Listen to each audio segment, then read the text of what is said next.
ازاي تعرف ان الجهاز بتاعك يقدر يشغل لعبة بيس 21 او 22 او 23؟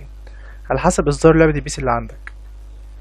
يعني انا هجرب هنا على لعبة بيس 21، هشوف الجهاز بتاعي يقدر يشغلها ولا لا.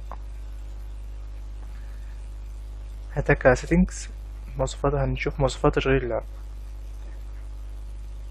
العرض، اللوحة الأم، تمام. مواصفات كده أنا الجهاز بتاعي اللي كنت شغال عليه دلوقتي AMD 10.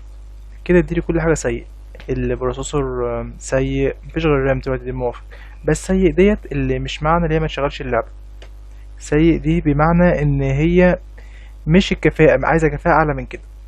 بس لو بصينا هنا على مواصفات الحد الأدنى، بيقولك كور i5 جيل تالت 3470، والرام حد أدنى 8 جيجا، والكارت شاشة AMD راديون HD 7870، دي حد أدنى. المفروض بقى المواصفات عشان تشغل اللعبة، بيقولك كور i7 جيل تالت، برضو الرام تمام،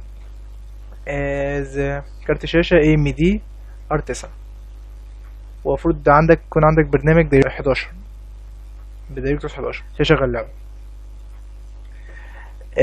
احنا كده هنجرب على المواصفات دي، هنشوف اللعبة هتشتغل عندنا ولا لأ.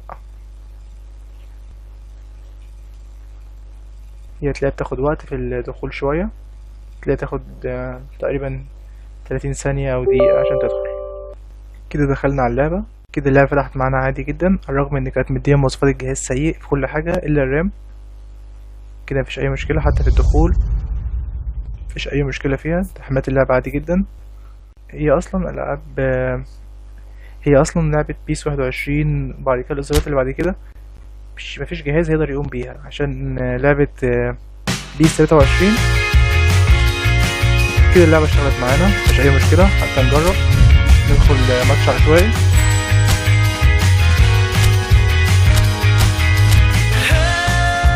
اللاعبين بيلعبوا قدام بعض او ناديين تقريبا، مش كل قد كده. انا سيداتي انساتي سادتي، كده دخلنا مباراة، احبائي في كل مكان. دخلنا مباراة عادي جدا. انا قصدت اشغل اللعبة عشان نتأكد مفيش لاجات ولا اي حاجة في الحرب.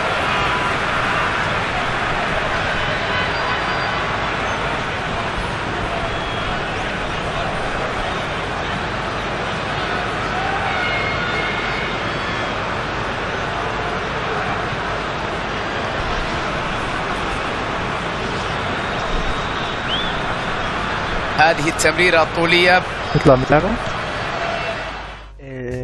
كده احنا لما بصينا على مواصفات اللعبة لقينا مواصفات تشغيل اللعبة سيئة جدا على الجهاز.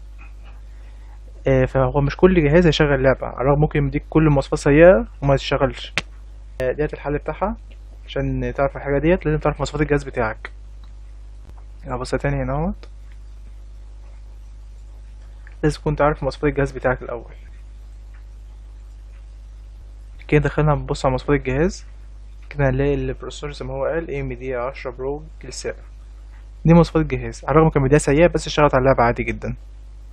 انت برضو عشان تعرف مواصفات تشغيل اللعبة، ادخل اكتب على جوجل مواصفات تشغيل اللعبة، هتعرف لك مواصفات الجهاز بتاعك ده شغالة ولا لأ. واي حد عايز يستفسر اي حاجة تخص جيمز، المواصفات بتاعت الجهاز بتاعه شغال العاب ولا لأ، او مثلا لعبة بيس، تحت امره.